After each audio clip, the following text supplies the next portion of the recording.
안녕하세요. 헌터입니다. 오늘 분석해볼 기업은 셀트리온입니다. 올해는 이제 주가가 큰 변동은 없었습니다. 이제 거의 박스권 횡보를 이어가는 상황이었고, 최근에 이제 박스권 하단부에서 V자 반등이 크게 나오고 있습니다. 지금 19만 원대까지 올라왔는데, 자, 이제 지금의 상황에서 앞으로 계속해서 지금 상승 흐름 이어갈 수 있을지 향후 주가의 흐름 분석을 통해 알아보도록 하겠고요.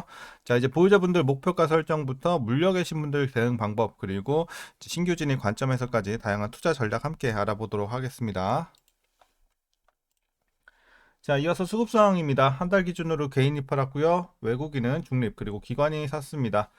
자, 그리고 최근까지도 거의 비슷한 스탠스긴 한데 이제 외국인이 조금 매수가 강해진 모습은 있어요. 그래서 최근의 상승 흐름은 기관이 주도적으로 이끌고 있는 가운데 외국인의 어쨌든 포지션이 조금씩 바뀌기 시작하면서 힘을 좀 보태고 있는 상황이다. 그리고 개인은 차익 실현이 나오고 있죠.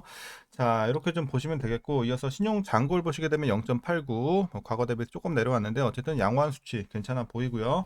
이어서 이제 공매도 여전히 금지가 됐기 때문에 분석은 스킵하도록 하겠습니다. 바로 그럼 재무제표 분석 들어가 보도록 하겠습니다.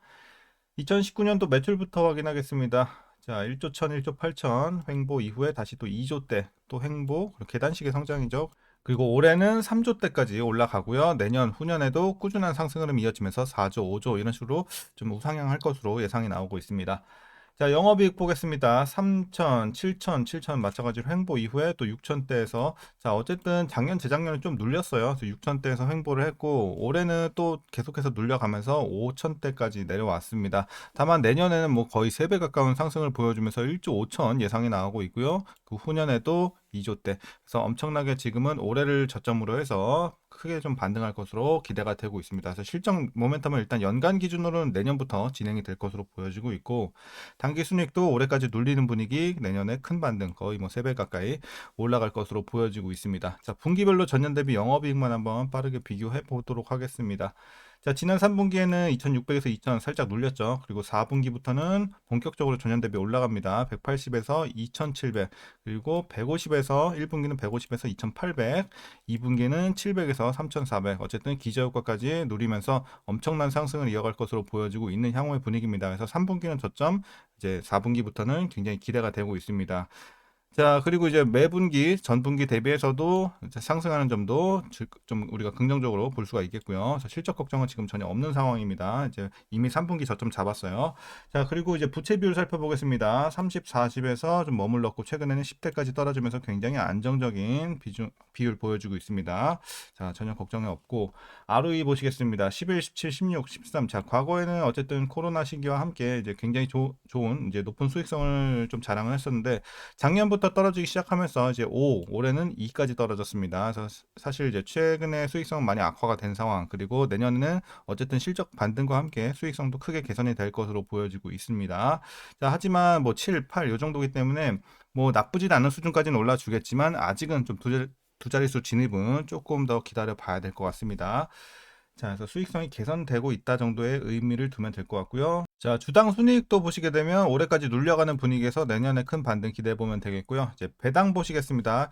일단 뭐 529원 나오고 있는데 요거는 일단 반영이 안 됐네요. 이제 엊그저께 공시가 나왔죠. 한 주당 750원의 현금과 0.05주의 주식 배당을 결정했다고 공시가 나왔습니다. 그래서 호재가 나왔고 어쨌든 이제 750원을 기준으로 우리가 계산을 했을 때 현재 종가 기준으로 계산했을 때 배당 수익률은 약 0.39% 기대해 볼 수 있겠습니다. 그래서 소폭 올라주긴 했지만 여전히 이제 배당으로서의 메리트는 아직은 크진 않은 상황입니다. 그래서 어쨌든 그래도 배당이 올랐다 많이 이렇게 좀 참고하시면 되겠고 자, 이제 마지막으로 현재 PER 89.66배, PBR은 2.17배 나오고 있습니다. 그래서 현재 주가 밸류에이션 상황은요.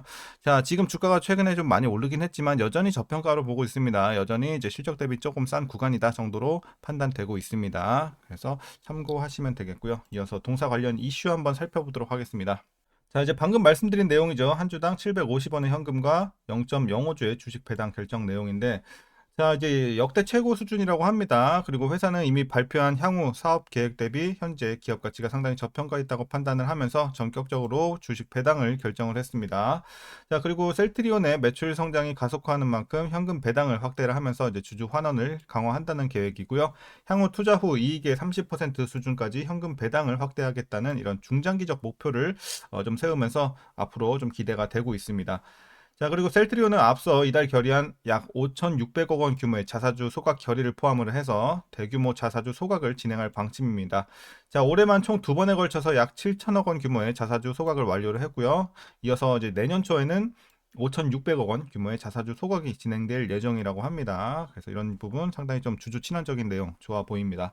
자, 이 밖에도 셀트리온은 지난해 약 1조 2천억 원, 2,500억 원 규모의 자사주를 매입한 데 이어서 올해도 약 4,300억 원 자사주를 취득을 하면서 어쨌든 자사주 매입도 병행을 하는 점도 상당히 좋았어요.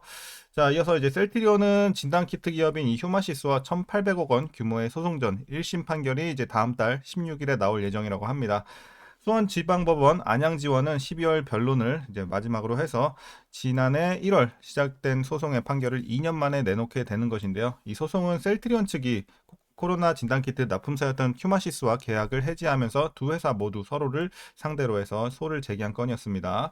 자, 셀트리온은 계약 해지의 이유로 휴마시스가 납품 기일을 반복적으로 어겼다고 주장을 했는데 휴마시스는 이를 부인하면서 오히려 셀트리온이 일방적으로 단가를 낮추라고 요구를 했다면서 맞섰는데요. 어쨌든 합의는 없을 것으로 보여지고요. 오히려 두 회사 간 감정의 골이 더 깊어진 것으로 보여지고 있습니다. 그래서 1심이 어느 쪽으로 기울든 2심으로 이어지면서 두 회사 간 이 법정 다툼이 길어질 것으로 전망이 되고 있으니까 참고하시면 되겠고요. 이어서 또 최근에 13일 날 나온 공시죠. 셀트리온이 유럽 의약품청으로부터 키트루다 바이오시밀러로 개발 중인 CTP51 임상 3상 시험 계획을 승인받았다고 공시가 나왔습니다. 그리고 셀트리온은 이제 내년 최대 5개의 신규 시밀러 품목을 출시할 예정이고요. 현재 6개 품목에서 11개까지 그 품목의 수가 늘어날 예정입니다.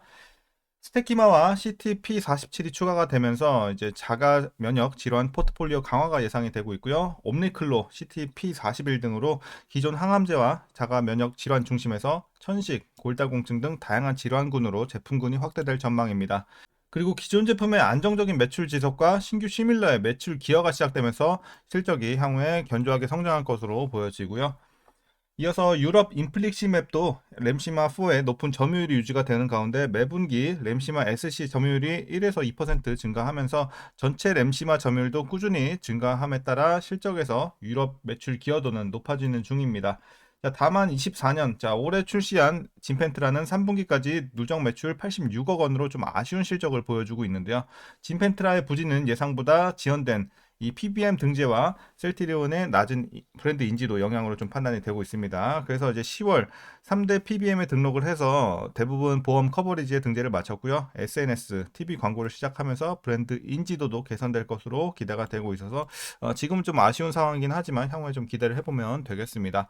자, 최근의 이슈 이렇게 좀 정리하도록 하겠습니다. 일부 좀 아쉬운 점도 있지만 대부분 좀 호재들이 많이 나와 있는 상황입니다. 자, 이제 마지막으로 여러분들 그러면 투자 전략 설명드리면서 영상 마치도록 하겠습니다. 먼저 신규 진입 관점입니다. 이제 최근에 주가가 좀 올라왔지만 여전히 신규 진입은 가능하다고 보고 있습니다. 하지만 뭐 메리트가 엄청 크다 정도의 구간은 아닌 것으로 보여지고 있으니까 참고하세요. 그래서 진입은 가능하나 막 메리트가 엄청 크다 그 정도의 구간은 아니다. 자, 그리고 이제 이어서 보유자분들 대응 방법입니다. 보유자분들 목표가부터 먼저 설정을 하도록 하겠습니다. 자, 현재 일단 25만 원 보고 있습니다. 그래서 정고점 살짝 위 한 25만 원 대충 이 정도 되겠죠. 자, 표시가 좀 힘든데 한 25만 원 이렇게 좀 말씀을 드리도록 하겠고, 자, 일단 여러분들 꾸준하게 보유하시면 좋을 것 같아요. 그래서 내년부터 실적 모멘텀이 예상이 되는 가운데 이제 지금은 뭐 전혀 팔거나 뭐 그럴 이유가 없어요. 그래서 꾸준하게 좀 가져가시면 될 것 같고요. 그렇다고 뭐 셀트리온은 막 장기 투자하는 뭐 그런 기업은 아니지만 어쨌든 내년까지는 뭐 큰 이슈 없으면 꾸준하게 한번 보면서 가져가 보면서 대응해 보시면 될 것 같습니다. 자, 그리고 이제 여러분들 23만 원 있죠? 저 라인을 하나 더 드릴게요. 23만 원. 자, 23만 원 여러분들이 도달을 하시면 이때부터 슬슬 조금씩 팔아 가시면 될 것 같고, 지금은 파는 구간은 아니기 때문에 그냥 계속 보유만 하시다가 23만 원 터치하면 이때부터 슬슬 매도 시작해 나가시면 되겠습니다. 그래서 일단은 지금 최종은 25, 그리고 내년 가면서 또 좋은 얘기가 나오면 충분히 더 상향시킬, 자, 목표 주가 상향시킬 가능성도 있겠습니다. 자, 이렇게 일단 보유자분들 전략 말씀드리겠고, 마지막으로 이제 위에서 물려 계신 분들 대응 방법입니다. 이제 과거 이런 데서 잘못 들어가거나 아니면 장기적으로 잘못 보유하신 분들 일단 있을 수는 있겠습니다. 그래서 여러분들 평단 어디까지 맞추시냐면요. 기본적으로 아까 말씀드린 23만 원 라인 있죠. 요 라인 밑에만 좀 위치시켜 주시면 큰 걱정은 없다고 보고 있습니다. 그래서 가능하시면 23만 원 밑으로 평단 위치시켜 주시고 가져가시는 전략. 자, 이렇게 여러분들께 말씀드리겠고, 지금 뭐 물타기 조금 아쉽긴 하거든요. 사실 물타기 베스트 구간은 여기였죠. 여기서 타셨으면 가장 좋았는데 지금도 뭐 나쁘진 않아요. 아직도 저평가 구간에서 반등이 이어지고 있는 상황이기 때문에 아직 평단 관리가 안 되신 분들은 지금이라도 물타기 좀 진행을 하셔서 23만 원 밑으로 맞춰 주시면 좋을 것 같습니다. 자, 다만 이제 23만 원 밑에 이미 평단이 위치가 되신 분들은 그냥 물 타지 마시고 보유만 하시길 바라겠습니다. 자, 요 구간에서는 어차피 지금 23만 원 밑에서는 물 타봐야 평단 관리 얼마 안 내려오면서 비중만 늘어나기 때문에 굉장히 비효율적입니다. 굉장히 손해입니다. 이렇게 좀 말씀드리도록 하겠습니다. 자, 오늘 영상 여기까지고요. 오늘도 그럼 시청해 주셔서 감사합니다.